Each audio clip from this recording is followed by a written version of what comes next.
నువ్వేనని, నా గతం నీవేనని.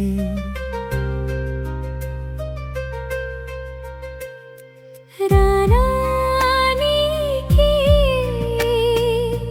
చెందాలని, నీలో సగమై ఉండాలని, తెలిసే క్షణమే అది నిజమేనని, ఎదలో విహరించే సడి నువ్వేనని, తెలిసే క్షణమే అది నిజమేనని, ఎదలో విహరించే సడి నువ్వేనని. నా జత నువ్వేనని.